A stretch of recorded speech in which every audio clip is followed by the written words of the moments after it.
सुप्रभात बच्चों, आज हम आपकी पाठ्य पुस्तक हिंदी के अध्याय 16 का अध्ययन करेंगे, जिसका शीर्षक है झीलों की नगरी। तो चलिए पाठ को पढ़ते हैं और जानते हैं झीलों की नगरी यानी कि उदयपुर नगर के बारे में, जो कि हमारे राजस्थान राज्य का एक महत्वपूर्ण नगर है। पाठ को शुरू करते हैं। अध्याय 16 झीलों की नगरी। पाठ परिचय जान लेते हैं। हमारा देश अनेक भौगोलिक विशेषताओं से संपन्न है। प्रस्तुत पाठ में उसी की एक झलक दिखाई गई है, जिसमें झीलों की नगरी का वर्णन किया गया है। तो हमारे देश की बहुत सारी भौगोलिक विशेषताएं हैं, यहाँ विभिन्न प्रकार के मौसम आते हैं और भी बहुत सारी विशेषताएं हमारे देश भारत में। तो उन्हीं में से एक विशेषता के बारे में यहाँ बताया गया है, यानी कि हमें घुमाया गया है झीलों की नगरी उदयपुर में। तो चलिए शुरू करते हैं पाठ और हम भी घूम लेते हैं उदयपुर। आज हमारी कक्षा अध्यापिका शालिनी वर्मा ने कक्षा में आते ही बच्चों से एक सवाल पूछा। बच्चों, क्या तुम जानते हो झीलों की नगरी किसे कहा जाता है? तो बच्चों, पाठ शुरू होता है। कक्षा में अध्यापिका आती हैं जिनका नाम है शालिनी वर्मा, और अचानक से बच्चों से एक सवाल करती हैं, क्या तुम जानते हो कि झीलों की नगरी किसे कहा जाता है? क्या आप झीलों की नगरी के बारे में जानते हो? क्या तुम जानते हो झीलों की नगरी किसे कहा जाता है? ऐसा पूछा था किसने? कक्षा अध्यापिका ने। सभी बच्चे सोचने लगे, सबने कई नाम लिए, पर अध्यापिका जी ने किसी को भी स्वीकार नहीं किया। तो सभी बच्चे अपने दिमाग पर जोर लगाते हैं, सोचने लगते हैं कि झीलों की नगरी कौन है, कौन सी है, कौन सी है, और सब अपने अपनी समझ के हिसाब से उत्तर देते हैं। लेकिन अध्यापिका उनमें से किसी भी उत्तर को सही नहीं कहती है। तभी एक बच्चा था आकाश, जिसका नाम था, तभी आकाश बोल उठा, श्रीनगर। हाँ, श्रीनगर ही झीलों की नगरी है। वहां की डल झील एक बहुत बड़ी झील है। तो क्या कहता है आकाश कि श्रीनगर को ही झीलों की नगरी कहा जाता होगा, क्योंकि वहां पर बहुत प्रसिद्ध और बहुत बड़ी डल झील है। अध्यापिका जी मुस्कुराई और बोली, नहीं, श्रीनगर भी नहीं। अध्यापिका ये बात सुनकर मुस्कुराने लगती है और कहती है, नहीं, श्रीनगर नहीं है। यदि मैं तुम्हें झीलों की नगरी दिखाने ले चलूं तो कौन कौन तैयार है जाने के लिए? तो कहती है, अगर मैं आपको ले जाऊं अपने साथ झीलों की नगरी दिखाने के लिए तो कौन कौन चलेगा? पूछती है बच्चों से। सभी विद्यार्थी मैं कर हाथ ऊपर करने लगे। हाँ, सभी चलेंगे। और एक एक कर सभी विद्यार्थियों ने कक्षा में अपने हाथ ऊपर कर दिए और कहने लगे, हम सभी चलेंगे। पहले तो सबने कहा मैं, लेकिन जब सबने उठा लिया तो सभी ने कहा, हम सभी चलेंगे। इस शनिवार को हम झीलों की नगरी देखने जाएंगे और तभी तुम्हें मालूम होगा इसका नाम। तो अध्यापिका कहती है कि हम शनिवार के दिन चलेंगे झीलों की नगरी देखने और तभी तुम उसका नाम जानोगे। उससे पहले मैं तुम्हें इसका नाम नहीं बताने वाली। शनिवार की सुबह 9 बजे सभी बस पर सवार थे।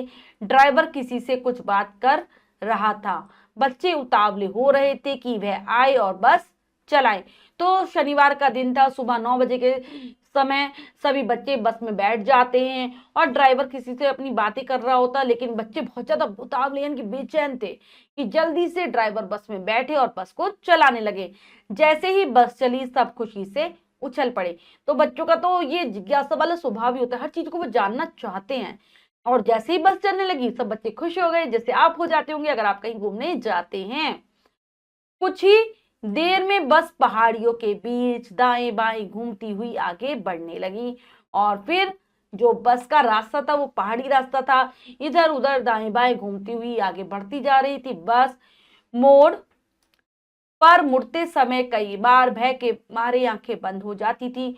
ऊंची पहाड़ी पर चढ़ते समय लगता था कि कहीं बस नीचे ही ना लुढ़क जाए। बच्चों, जैसे ही पहाड़ियों पर मोड़ आते हैं, यदि आप कभी गए होंगे तो आपने देखा होगा कि कितना डर लगता है, और डर के कारण हम लोग क्या करते हैं, आंखें बंद कर लेते हैं। ऐसे ही ये सभी बच्चे भी कर रहे थे। और जब ऊंची ऊंची पहाड़ियां आ रही थी, साइड में खाई दिख रही थी, तो ऐसा लग रहा था कि उसमें ही गिर जाएंगे, कहीं हमारी बस गिर ही ना जाए। पहाड़ी से उतरते समय सामने एक बोर्ड दिखाई दिया, उदयपुर। बस फिर क्या था, सवाल का जवाब मिल गया। सब एक साथ चिल्ला उठे, उदयपुर ही है झीलों की नगरी। तो जैसे ही पहाड़ी से उतरकर सभी लोग एक समतल स्थान पर आए तो उन्हें एक बोर्ड दिखाई दिया जिस पर लिखा था उदयपुर। अब तो सब बच्चे आसानी से समझ गए कि उनके सवाल का जवाब है उदयपुर। झीलों की नगरी कौन सी है? झीलों की नगरी कहलाती है उदयपुर को ही झीलों की नगरी कहा जाता है। उदयपुर पहुंचते ही वहां की शीतल वायु ने थपथपाना शुरू कर दिया। अन्य विद्यालयों से आए कई विद्यार्थी भी दिखाई दिए। एक धर्मशाला में अपना सामान रखकर हम तुरंत निकल पड़े। तो जैसे ही सभी बच्चे उदयपुर पहुंचते हैं, वहां पर ठंडी ठंडी शीतल हवा बह रही थी और ऐसा लग रहा था कि वो हमें थपथपा रही हो, यानी कि हल्के हल्के से हमारे चेहरे को सहला रही हो। वहां पर और विद्यालयों के बच्चे भी आए हुए थे और फिर क्या करती है अध्यापिका और बच्चे, एक धर्मशाला में उनका जगह उन्होंने ली हुई थी, वहां पर अपना सामान रख देते हैं और घूमने के लिए निकल जाते हैं। सबसे पहले हम सहेलियों की बाड़ी देखने गए। तो वहां पर एक स्थान पड़ता है सहेलियों की बाड़ी, सबसे पहले वहां जाते हैं। अध्यापिका जी ने बताया कि बाड़ी शब्द वास्तव में फुलवाड़ी है। रंग बिरंगे फूलों की क्यारियां तथा गलीचे की तरह बिछी हुई घास देखकर यात्रा की सारी थकावट जाती रही।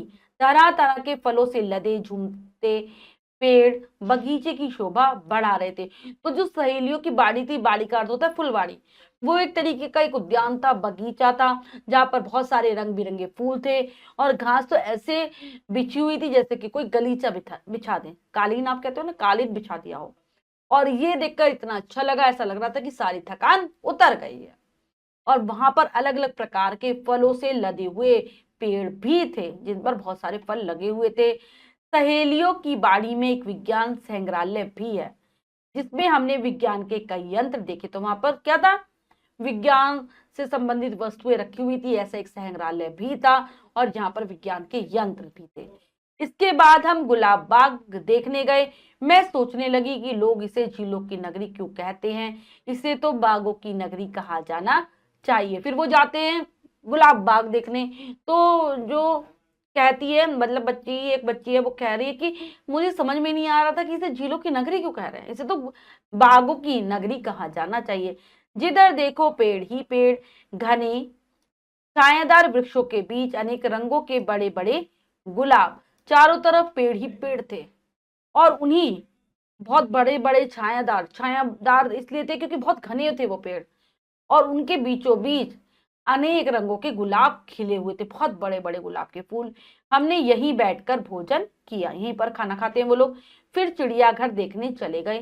चिड़ियाघर में बच्चों की एक छोटी सी गाड़ी चिड़ियाघर के पास से निकलती जाती, उस गाड़ी पर सवारी करने का अपना ही मजा था। तो छोटी सी गाड़ी थी वहां पर चिड़ियाघर में जो कि बच्चों को पूरा चिड़ियाघर घुमा रही थी और उसमें कह रहे हैं बच्चे की सवारी करने में बहुत मजा आया, मतलब उसमें बैठकर चिड़ियाघर घूमने में बहुत मजा आया। दूसरे दिन हम उदयपुर की झीलें देखने गए। फतेह सागर यहाँ की बहुत बड़ी झील है। अगले दिन कहाँ जाते हैं बच्चे, झीलें देखने जाते हैं और सबसे पहले पहुंचते फतेह सागर जो कि बहुत बड़ी झील है, सचमुच में सागर जैसी, चारों तरफ पानी ही पानी, इतनी बड़ी है जैसे कि सागर हो, समुद्र होता है ना, उतनी बड़ी। पानी पर तैरती नावें, नाव से हम सब नहरू पार गए और पानी में बहुत सारी नावें तैर रही थी, नौकाएं तैर रही थी और उससे वो जाते नेहरू पार्क। इस पार्क की आकृति भी नाव जैसी है। तो नेहरू पार्क की आकृति कैसी है, जैसे नाव हो कोई। यहाँ घूम घूम कर हमने आइसक्रीम खाई, वहां पर वो आइसक्रीम खाते हैं। सामने ही पिछोला झील थी जिसके बीचों बीच था लेक पैलेस जो सफेद पत्थरों से बना झील में खिले एक बड़े कमल सा दिख रहा था। तो उसके बाद कहाँ जाते हैं हम लोग, पिछोला झील देखने, और जिसके बीचों बीच लेक पैलेस बनाया गया था। लेक यानी कि झील और पैलेस यानी कि क्या होता है, महल, झीलों का महल बनाया गया था और ये सफेद पत्थरों से बना हुआ था और झील के बीचों बीच ऐसा लगता था कि जैसे कोई कमल खिला दिया हो झील में। अब पता चला कि उदयपुर को झीलों की नगरी क्यों कहा जाता है। इतनी सारी झीलों को देखने के बाद हमें ये विश्वास हो गया कि इसीलिए झीलों की नगरी कहा जाता है उदयपुर को। फिर हम सब भारतीय लोक कला मंडल गए। वहां पर अनेक प्रकार के तथा अलग अलग रंग रूप की कठपुतलियां देखी। फिर वो कहाँ जाते हैं सब बच्चे, भारतीय लोक कला मंडल।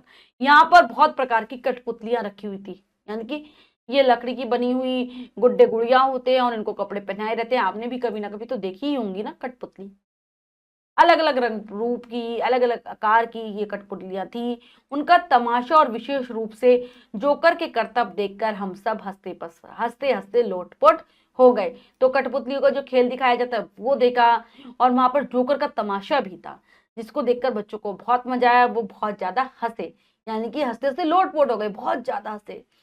उदयपुर में देखने के लिए तो बहुत कुछ है, पर हमें लौटना था। तो क्या कह रही हैं कि बहुत कुछ है यहाँ पर देखने के लिए, अगर उदयपुर घूमना हो तो बहुत आराम से आप बहुत सारे दिन लगाकर उदयपुर घूम सकते हैं, लेकिन बच्चों को तो वापस आना था। हमने पूरे रास्ते उदयपुर की बातें करते रहे। तो यहाँ हमने नहीं, हम आएगा, हम पूरे रास्ते उदयपुर की बातें करते रहे। यदि फिर कभी उदयपुर जाने का मौका मिला तो मैं जरूर जाऊंगी। तो एक छोटी सी मतलब बच्ची ये बता रही है सारी बात, तो कह रही है कि अगर कभी फिर से मौका मिलता है उदयपुर जाने का, उदयपुर घूमने का, तो मैं जरूर जाना चाहूंगी, क्योंकि उदयपुर उस बच्ची को बहुत ज्यादा पसंद आया। तो बच्चों, हमने पाठ को बहुत अच्छे से पढ़ा और जाना झीलों की नगरी उदयपुर के बारे में। यदि कभी आपको मौका मिले तो आप भी जरूर जाइएगा। अब हम पाठ के शब्दार्थ कर लेते हैं। शब्द पिटारा में से मालूम, पता, शीतल, ठंडी, फुलवाड़ी, बगीचा, आकृति, आकार, संग्रहालय जहां पुरानी वस्तुओं का संग्रह हो। तो ये है पाठ के शब्दार्थ, इन्हें आप बहुत अच्छे से याद कर लेंगे बच्चों। अब हम पाठ का अभ्यास कार्य कर लेते हैं, जो कि है हमारा अब लिखे में से। पहला प्रश्न पढ़ते हैं, करने का प्रयास करते हैं। सही उत्तर वाली गोली को रंगिए। प्रश्न में 4 विकल्प है, 3 गलत है, 1 सही है। हमें सही विकल्प को चुनना है, सही का निशान लगा देना है बच्चों। करते हैं। अध्यापिका का नाम है पूजा, शालिनी, काजल, मोनिका। तो क्या है? शालिनी। झीलों की नगरी है उदयपुर, जयपुर, रायपुर, नागपुर। तो ये है उदयपुर। नेहरू पार्क की आकृति है गोल, चकोर, अंडाकार, नाव जैसी। तो नाव जैसी है इसकी आकृति। अगला हमारा प्रश्न है, रिक्त स्थानों की पूर्ति कीजिए। तो बच्चों में उचित शब्दों से रिक्त स्थानों को भरना है। तो चलिए करते हैं कार्य। वहां की डल झील बहुत बड़ी झील है। तरह तरह के फलों से लदे झूमते पेड़ बगीचों की शोभा शोभा बढ़ा रहे थे, यानी कि बहुत सुंदर लग रहे थे वो पेड़। हमने यहीं बैठकर भोजन किया। नाव में हम सब नेहरू पार्क गए। वहां पर अनेक प्रकार के तथा अलग अलग रंग रूप की कठपुतली देखी। अब इसके बाद अगला प्रश्न है, मेल मिलाइए। तो चलिए मिलान करते हैं। यहाँ 2 कॉलम में करते हैं। सबसे पहले सहेलियों की बाड़ी, क्या आ जाएगा सहेलियों की बाड़ी में? विज्ञान संग्रहालय, गुलाब बाग, झीलों की नगरी, फतेहपुर सागर सबसे बड़ी झील, पिछोला झील क्या आ जाएगा? लेक पैलेस, भारतीय लोक कला मंडल में है कठपुतलियां, और नेहरू पार्क है नाव की आकृति वाला। ठीक है, ये हो गया हमारा। तो बच्चों, अपने पाठ को बहुत अच्छे से समझकर पढ़ा और अभ्यास कार्य किया। इसके बाद जो भी कार्य है वो आप स्वयं करेंगे सुंदर अक्षरों में अपनी अभ्यास पुस्तिका में। बच्चों, आज हमने पाठ के माध्यम से उदयपुर, जिसे कि झीलों की नगरी कहा जाता है, उसके बारे में जाना, अच्छे से समझकर पढ़ा, और हम उदयपुर में भी घूमे भी। आशा करती हूँ ये पाठ आप बहुत अच्छे से समझ गए होंगे। पाठ को फिर से जरूर पढ़ेंगे और शब्दार्थों को याद करेंगे। मिलते हैं अगली कक्षा में नए पाठ के साथ। स्वस्थ रहिए, प्रसन्न रहिए। धन्यवाद।